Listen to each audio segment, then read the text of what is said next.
Absolutely. All right, so like she said, my name is Isaac. I'm one of the state specialists up at the state office. I cover a lot of different areas within the state. So my programming that I work with primarily is family consumer science. It is the global education and cultural education, so all the international exchange programs, stuff like that. And then I work with the achievement program as well. So those are kind of my three main areas that I work within. Within our FCS area, we do a lot of project work. A lot of our FCS stuff is project work. So that's kind of why I'm going to be talking to you all about understanding effective teaching methods and learning styles. And hopefully the goal of the presentation is that when you leave here, you feel somewhat comfortable with engaging young people in these different styles and different ways to help them grasp concepts. So it's going to be kind of, we're going to talk a little bit, and then, or I'm going to talk at you a little bit, then we're going to do a few things, and then we'll talk at you and try to break it up a little bit so you're not, I know you've been studying for a while, and that's not the most exciting and fun thing, so we'll try to mix that up a little bit, okay? So the way we're going to do this is we're going to, some of these concepts, some of these things you have definitely heard before, and the reason we're going to go over them is to put them in the context of our different styles of learning and our different delivery modes. So when we talk about positive youth development, as a general speaking, we're talking about, and have you all seen the flower graphic with the, this is the goal of positive youth development, this is what we're trying to do. Okay, perfect. So this is stuff off of that. When we're looking at our learning styles, we are specifically looking within the developmental context. So when you think about the developmental context, that's the stuff you put into a young person, or you create the environment for a young person. And then the youth thriving is that's when those outcomes start. Like they start to experience this thriving, which leads to outcomes in hopes that the long-term effect is a positive lifetime. So we will be specifically working within the developmental context, which includes the sparks, belonging, relationship, and engagement. I want to say that if you are a club leader, is anyone in here club leaders? Okay, a lot of folks are club leaders within here. That's great. You probably are already doing all these things, okay? I'm not probably going to tell you anything that's a surprise to you. It's just putting it in words that you can explain it to parents, that you can explain it to community members in a way that helps you build buy-in from them, okay? But you're probably, most of this stuff, already doing. So a spark, that's what their interest is, right? You've all talked about that today. What is a young person's interest? How do we help them explore that interest? We want every young person who comes into 4-H to feel like they belong. We know that belonging, the feeling of belonging, is a predictor of lifetime positive outcomes. And the one big way in which young people feel they belong is through relationships with you all, right? That feels like common sense to a lot of folks. Unfortunately, we say that because it's not always common sense, right? So, and then engagement, and the engagement with volunteers and the engagement in the community and being active and being able to see that what they do can make a difference in their community. And so we do that within 4-H through these different delivery modes. These are the ways in which we do that. So we have clubs, special interest, short-term, school enrichment, individual study, and after school. Is any of those do any of these sound unfamiliar, or like, I'm not sure what you are talking about by that? Does anyone want me to clarify any of these? I will, if you would like. Okay, cool. They are a little bit like on the nose, but individual study, some of our more advanced projects in like home environment, or when you look at those, the young person goes and does something based off what they've learned previously. And so that would be like an independent study or an individual study where they are taking the skills they've learned and using it to, they've mastered this skill and then they're going and doing something with it. That's the one we get a lot of questions on. But when we look at these different things, most programs in our state have a collection of these, right? They have different offerings, different ways of implementing programs. Some content areas lend themselves more to a specific delivery mode. Some content areas lend themselves more to another. You know, it's not all cookie cutter, right? Nothing in 4-H is cookie cutter. Everything is so unique to your county.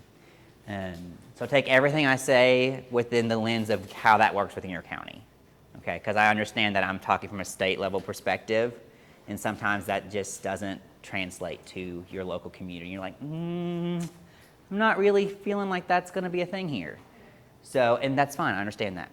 Okay, I'm not blind to that.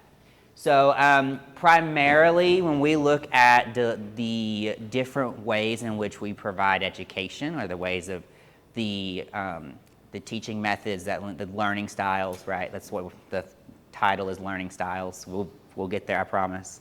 But primarily when we talk about different learning styles, clubs tend to lend themselves better to having multiple learning styles being involved.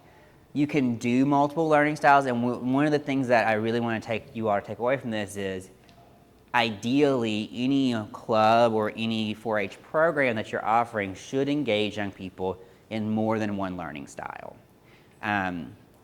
We'll get to some science because I'm a nerd and I like those things here in a minute, but that's one thing that I want us to take away, is that regardless of what the program is, multiple learning styles being activated is going to get a better result, both in their youth development and in their education.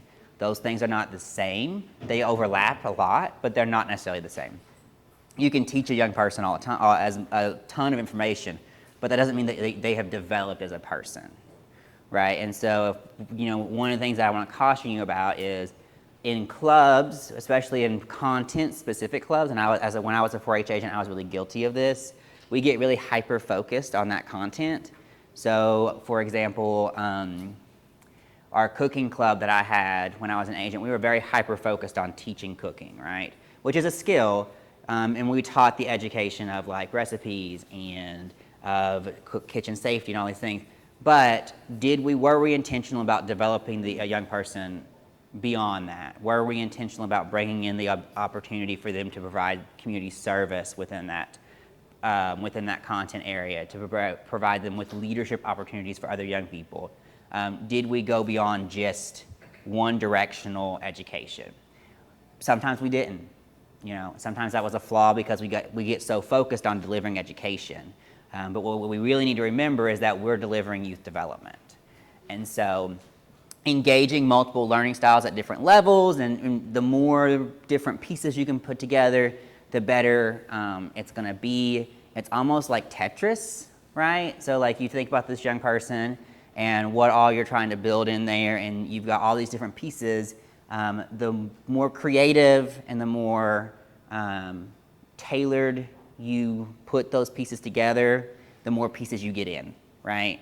And that means that they're getting more out of that experience. So let's go on to the next slide. These are, I don't know, have you all had a chance to talk about county programming expectation stuff? It's a thing that has gone out to agents recently, so it might not have gotten out into the world yet, and that's fine. So at one point in time, from the state level, we gauged a county program based on if the county's participated in 5 events. There was 5 events that we said, if a county participates in, we know that young people are getting progressive experiences across the lifespan. And that was camp, teen summit, teen conference, the state fair, and the volunteer forum, because we wanted someone to be able to engage in 4-H from the time they enter at 9 through their lifespan. That made sense. So we've kind of shifted directions a little bit, and we're saying that what we would like to see for a county program, and when we look at it and say this is a healthy county program, this is a program that is doing the things, is that they have progressive experiences for young people, which means a young person can enter at 9, they can learn, they can engage, they can grow as a young person over the course from 9 all the way to 18. That might be in one club, that might be in 7 clubs, right? You know, we all have those young people who horse club is their thing. They do horse club, they do it well. They are leaders in horse club, they volunteer through that, they get project work done through that, like that's their thing. And we can track that progressive experience through that club. We have other young people who are like, I want to do every single 4-H thing possible. And so they do all the things in all the clubs. And that's also, we can see progressive experience in that. Both of them are, neither one of them are bad, right? They're just different. And so we want to see a county program, or we want to see a program, even if it's just a club program, that provides that opportunity for a young person to grow with the program. 4-H camp, that's a delivery mode that we have. We know that 4-H camp is hard. For those that go to 4-H camp can be challenging. All kinds of different things can bubble up at camp because you have a young person 24/7 for 4 to 5 days. You have them in an environment they're not used to, so that can kind of create a stress environment for them. And so that can be something that you have to deal with a lot of stress as the adult. But I also wanted to remind folks through this, 4-H camp is on here because there are very few opportunities that we have in which we work with a young person in 24 hours a day for a full 5 days, and the progression that a young person can develop over the course of a week is phenomenal. And camp gives us the opportunity to explore their different learning styles, to get them into a hands-on, active way of learning that is very different from home. And the young people that thrive at camp are not necessarily the same young people that thrive at other environments. When I was a 4-H agent, I had several young people that went to camp with me. I was a 4-H agent in Estill County for 7 years, and I had several young people that went to camp with me that when they turned the applications in, or when I got the applications, the school would say, you know, you really need to think about not taking that child. They're going to cause you behavioral problems. They cause problems in the classroom. You know, parents are concerned, these types of things. And those young people thrived and became leaders in our program and became teen counselors and adult counselors. They never thrived in school, right? But the environment was so different that it allowed them to have a place to be a master of something. And so it's on there because it does so much good. Volunteer engagement, we know that we have staff in counties, but one person cannot do everything. They can't be the expert in everything. They can't be everywhere. We have to have volunteers like you all who are committed and passionate about the program to extend the reach so that and then it goes into access. We want every young person to be able to have access to 4-H. If we don't have volunteers, that doesn't happen. Because at the end of the day, one 4-H agent, maybe one 4-H agent and an assistant, simply can't provide a program large enough to where every young person has the ability to access 4-H, right? That's just not an option. So we have to have volunteer engagement. We have to work with volunteers. We have to support volunteers. We have to make sure that they have the tools they need in order to be successful. And that, again, I'm skipping one, but access to 4-H is one of the things on there. We want to see, not every child's not going to experience 4-H. We know that. But we want every child to have the option to experience 4-H, right? Because once they, as kids get older, they have to make choices around, am I going to do sports? Am I going to do band? If I'm going to do band, I'm probably not going to do anything else because I'm going to be busy for 6 months every single day of my life. If I'm going to do 4-H, am I going to do a mixture of them? Those are really positive choices for a young person to make, even if they don't choose 4-H. It's really a positive experience for a young person to think about, what are my passion areas? What do I want to do? What do I want to focus my energy on? And make a really grown decision about committing to something that I can finish versus committing to everything and not finishing it. So, we encourage that decision-making process, and that's good. That's a good, positive decision, even if that decision is, I can't commit to 4-H right now because I'm doing these other things. that's still positive youth development, right? And we still want them to have the power and the ability and the agency to make those choices. But we want them to have the choice to make instead of being the choice being made for them. And then integrated programming, what that means is we have 7 core content areas in 4-H that we have, kind of our educational aspects split into. The more ways that you can incorporate multiple of those programs into your club, the better success you're going to see in positive youth development. So if you have a livestock club, how do you incorporate communications into that? How do you incorporate giving speeches or doing interviews or doing demonstrations into that? How do you incorporate cooking into that? How do you incorporate the FCS world? How do you incorporate science, engineering, and technology? How do you build a club that maybe has a specific interest? Because most of our 4-H clubs in Kentucky are interest-based, right? They are cooking clubs, they're geology clubs, they are animal science, livestock clubs, they are horse clubs. They have a specific thing, right? And so how do you build programming around that thing that's still that, because we all know that if I go to my horse club and I say, you know what, today we are going to talk about sheep, no one's staying. And if they do, they're giving me a really hard time, right? Or I say, today we're going to do robots. I'm not interested in robots. That's a great program. Robots is a great program. It's a great set program. Is it a great set program for my horse club? Questionable, depending on your club, right? But probably not. So how do I go about engaging these different content areas in a way that still centers the topic that I'm working on? And so what I want to do at this point, because I've been talking for 15 minutes and I'm not a big fan of that, we're going to stop and in small little groups. For about 3 minutes, what I want you to do is think about and write down, if you can, if you've got writing utensils and stuff. What I want is within the club or the content area that you work within, and if you work within more than one, pick, okay? Because a lot of our volunteers do 70,000 things, so just pick one. But I want you to think about how can I incorporate in my club and kind of write down some ideas, communications, leadership, and civic engagement. How can I incorporate those 3 things into my club? And we'll only do this for a couple minutes, and then I'll let you share with other folks around you so that I'm not just one directional toward you.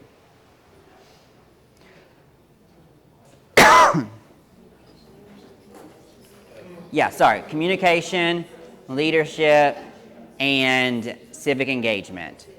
Yeah, giving back to the community.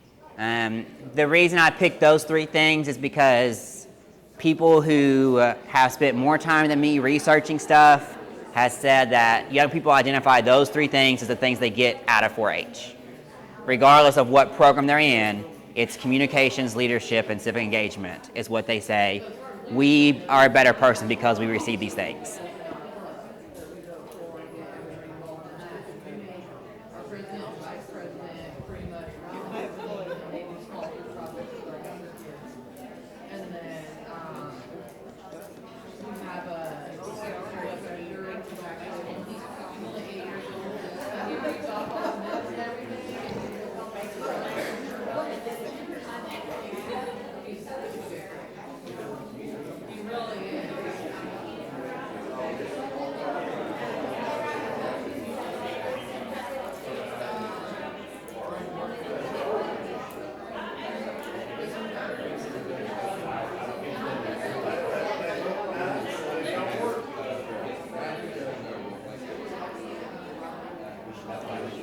If you want to share with those around you, now's the opportunity. If you're not already doing that, it feels like we've moved on to that though, so we're going to move on to it.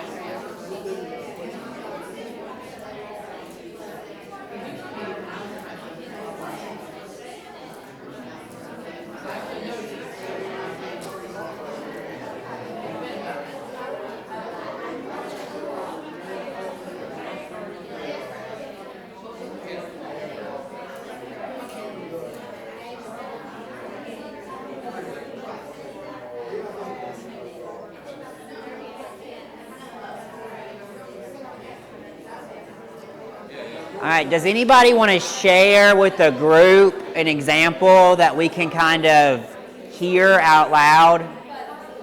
Anybody? Yes, right here. So we have an example of something that we're going to share out. Go ahead. So I run a poultry club, and one of the ways we do communications is I get homework, and I have them present on, we just did biosecurity, so I was like, just learn something about biosecurity and explain it to everybody as a group.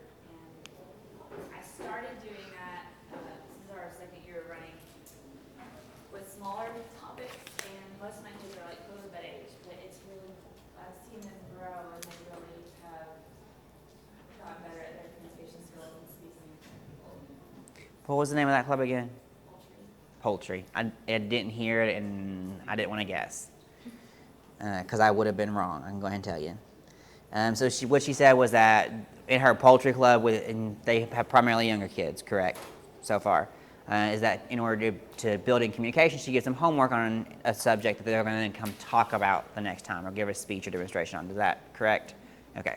I'm also repeating that for the thing, just so you all know, as not just to provide a recap, but providing a recap of what someone said is a really good teaching method. It's a good tool that you can use to make sure that you're understanding what they're saying. It gives them the opportunity to make any clarification statements, and it helps other kids maybe hear it in a different framing, so that maybe I didn't understand it the way this person said it, but the way that I said it as their leader.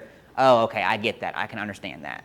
It helps kind of further that conversation. Yes? Just to piggyback on that, I also have a poultry club, and it's my second project here. And one of the things, because I myself had only had chickens for about 6 months when I started, and if one of the kids asks me a question that I don't know the answer to, I make them look it up and bring it to the next meeting to share with everyone. All right, so what she said was that if she doesn't know the answer, she has the kids look it up and bring that information and share that with them. Again, another great teaching tool because it allows the young person to become the expert, right? And that's what we call empowerment and agency and those types of things, where we are giving the power to be the expert to the young person. That gives them responsibility, it gives them leadership, it helps them develop their confidence, because their confidence with an S helps them come in and say, okay, I know a thing, I'm going to share a thing, right? And so those are all really good skills that you're developing simply by saying, you know what, why don't you find that out and bring that back to the club next time, and we'll all learn together. You know, that's not something you have to plan, that's not something you have to, that's not a huge lift of time and energy on your part, right? But it's an opportunity to really give a young person agency to say, okay, I can do something that's really cool. Any other examples? Yeah. I'm the Knox County Rabbit Club leader, and we take our kids to the state fair every year and let them do rabbit showmanship. And the next year we have the kids who showed do like a peer mentor thing, so they'll show how they presented their rabbit. And I even have a girl that was from Laurel County 4-H Rabbit Club comes as a volunteer too to sort of help show how to do that presentation. It's just a extension of, you know. Yeah. It's going to the state fair with the Rabbit Club and doing showmanship, and then coming back and teaching that to the young people the next year. That's that experiencing mastery, right? So when we talk about mastery, something you'll hear a lot in 4-H. We want young people to experience mastery. Mastery is not being perfect at something, you know, which is kind of what the word kind of means, right? Mastery means I learned enough that I'm confident in it, and then I take that and share it with someone else. That was sort of our thought with that too, is if we had our kids teach the other kids how to do it, that they would be more confident and building self-confidence and social skills is a big deal. And how many of you all learn by teaching something yourself? Like, how many of y'all have learned things because you've had to teach something, right? I don't know what this means. I don't know what this is, but I'm going to teach it next week, so I'm going to have to learn some things. We've all done that, and young people are the same way. If they have to teach something, or if they have to present or share their information, they're going to learn more about it because they're going to dive deeper into it to get an understanding of that topic. So that's a really powerful way to help them get those skills. And again, leadership. One of the things that we're passing into them is giving them the opportunity to be leaders. And that doesn't necessarily mean they're all going to be club president, right? Because not every child is going to be not every child wants to be the 4-H club president. And that's okay. How do we instill leadership in other ways? And that's, okay, I don't have an answer for that. You find an answer for that and share with us. You share how, you go learn how to do showmanship and come back and teach someone else. That's not an official leadership role, but it is providing leadership, right? So how do we build those opportunities in? And there's 1,000 different ways. And it's so based on your local community, but being thoughtful of it is 3/4 the battle. So I've got some questions. I'm not going to make you answer them out loud. I'm not going to make you do a whole thing on it, but I want you to think about this. How do we create clubs that have multiple levels? So how do we create clubs where a 9-year-old feels comfortable and like they're learning something and getting something out of it, and a 17-year-old feels the same way?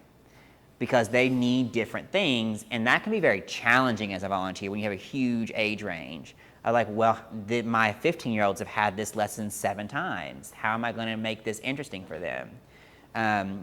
My 9-year-olds are super excited about existing and showing up, and I can't get my 18-year-olds to smile, right? This is a path that lots of kids follow. So we want to think about creating opportunities for our older young people to learn in different ways that maybe aren't necessarily teaching this or getting this lesson taught to me, right? So maybe it is, okay, I need someone to teach about nutrition in our livestock club, right? I need someone to talk about animal nutrition. Who among our older members is interested in teaching that topic? They're going to learn a lot more than they did from the lesson you taught before. Young people are still going to learn that lesson. You're still providing a single thing, but you're doing it in multiple ways that young people can engage differently. And that's challenging. I'm not going to say that's easy, and that's not always possible, but it should be something that we strive toward. Nothing that I'm going to say is 100% this is the way to do it, because young people are unique. Right? Every single young person in your club is different, has a different personality, has a different way they learn, has a different way they express themselves. If I say at the state, this is the one way that you need to run your club and operate it, and here's the lesson that you operate, that's a very cookie cutter way of doing things that doesn't really address the youth development of that young person, right? I can give you the educational content. I can provide that. But the relationship building and the connecting, that's something that happens at the county level. How do we incorporate multiple areas in your club? Like I said, we have 7 core content areas. The more you can incorporate into your club, even if it is a single focus area, the better off you're going to be, because the more engaging it is to young people. And then what barriers to participation you have, and how can you remove it? What's the biggest barrier? There's barriers to participation in every program. If there wasn't, you wouldn't be able to handle as many kids as showed up, right? We know that barriers exist. They're different for each program. They're different for each kid.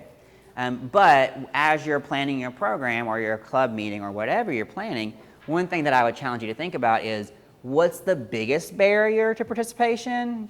And how can I help handle that barrier? I'm not going to say solve it, because there are times and there are situations where you cannot solve a barrier for a young person. You can want to. You can help mediate, or you can help reduce that barrier. You can help, kind of contain it, but you can never get rid of it. And so that really can't be your goal, because you'll spend all your time trying to do that and you won't actually get anything done. But you can try your best to figure out what's the best way to kind of work around that. And what's the barrier that affects the most young people in this community with this program? Just kind of being thoughtful of that and working through that. And you'll find that as you start thinking that way, and as you start working through that process, oftentimes within a community, it's the same set of barriers. And so once you find a solution or a way to kind of contain it here, you can replicate that, and your life becomes just a little bit easier. And we're all about making our lives easier, because we all have lots of things on our plates. So, learning styles, which is what you actually thought you were getting today, right? You're like, man, we've gone a long time and not talked about learning styles. So, learning styles, I promise, does fall into all of this, because all of this, like thinking about the barriers, thinking about how to incorporate different ways of doing things in different program areas, all of that targets different styles of learning, because people learn in their own unique way. So, primarily, the most agreed upon styles of learning are visual, auditory, reading and writing, and can never say that, kinesthetic. I think that's how that's pronounced. Learning by doing. Okay, that's what that means. Actively using your body in the process. So when we think about visual, that would be like this PowerPoint. I'm going to go ahead and tell you I hate PowerPoints. They are my least favorite thing to do. I don't think that people learn much from them. And so you can tell it is a beautifully done PowerPoint with mostly words. This is not a great example of PowerPoint, okay? Usually you want to see them more visual than what this is. Some other options for visual learners are to really amp up the number of pictures provided, outlines so they can see it, videos like YouTube videos, or if you can pull in speakers, like anything that you can put in front of them where they can visually see what's happening. Diagrams are great, and where they get like I said, visual. They want to be able to see the process. And it's not just seeing a thing. It's sometimes like with outlines. That's not necessarily pictures, but it's seeing the process. They can see it happening. Auditory learners, this is verbal instructions, people that want to hear. You can give them a piece of paper and they're like, I can read this, but I need you to actually tell me what is being said. I'm very much so more auditory in my learning. It's not, no one is only one thing. I do want to say that. But auditory tends to be the way I pick up information better. If you tell me something, I'm going to remember a lot better than if I read it, for sure. Podcasts are great for this. That's a very millennial thing, podcast. We love a good podcast. But if you can find information that is spoken to young people, that doesn't have to be you speaking. That can be them speaking to each other. Small groups chat, like talking to each other in a group and sharing. That's great for auditory learners because they're getting to share their information verbally and receive information verbally. Reading and writing, this is the written instruction people. This group of folks, they really need time to do internal processing. So these are the folks that they need to, if they're getting something that's auditory or visual, providing a written thing as well, but also giving them time to soak that information in and to really internally process that. Some people are external processors. They process by talking, right? So our reading, writing folks, they are not. They are internal processors, and they need the quiet time to do that processing. Otherwise, they're not learning. And the last one, the learning by doing, this is the tactile people. They need to be moving. They need to have their hands moving. They need to be doodling, drawing something while you're talking. They need to be engaging their body in some way in order to learn. So all of these things are really cool. The thing that we want to be mindful of, is that when it comes right down to it, the learning styles is something that's very popular. Everyone has a learning style that they learn best in. The truth is that learning styles as a singular don't really exist. No one is only a visual learner and can only process information visually. No one is only an auditory learner. There are ways in which you process information better, but ultimately what we have found, or people that, again, have spent more time researching this than me, have found is that the most appropriate way to deliver content is the way that delivers it the best. And so what I mean by that is if you have a subject where this learning by doing is critical, like you've just got to get your hands in there and do it, that's the best way to present that. And young people will learn that in that way as long as they're also provided additional ways in which that can be processed. So we never want to provide a lesson to only one type of learning, but we also don't necessarily need to ensure that every single one of these is present in every lesson. You will find very quickly that if you try to do visual, auditory, reading, writing, and learning by doing all in one lesson every single time, you're going to run yourself out of steam because that's exhausting. It's also not practical, it's also not necessary, because what happens is if you put 2 or 3 of these styles together, 2 or 3 of these different types of deliveries together, it allows a young person to learn regardless of what their learning styles are.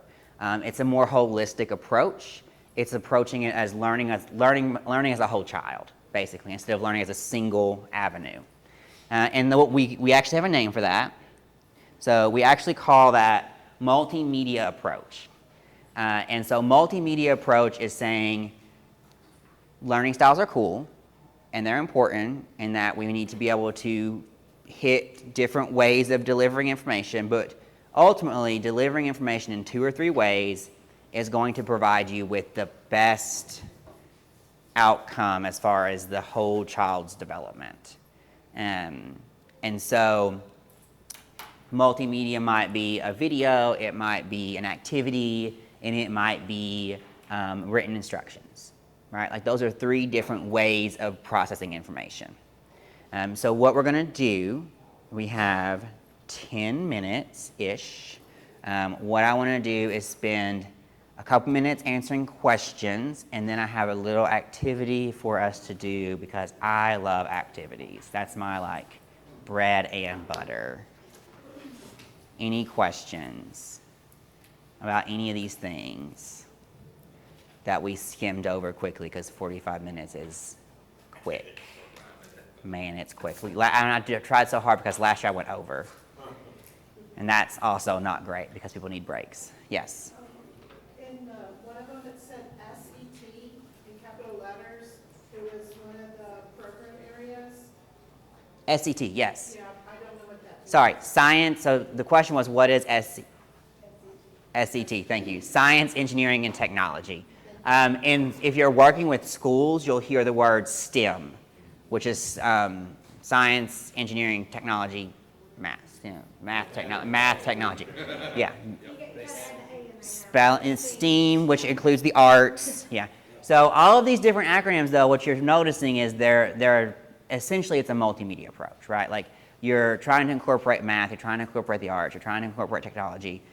You're just trying to approach a subject from lots of angles so that young people pick up that subject that they're already passionate about and run with it. And then we just try to keep up and go alongside them in the direction that they're running. Because, if you've ever noticed when a young person is passionate about a topic, it is hard to keep up with them because they want to learn everything right now and they want to know everything about it and they want to tell everybody all the things. And so, which is awesome. We just kind of have to go alongside them as they blaze that path.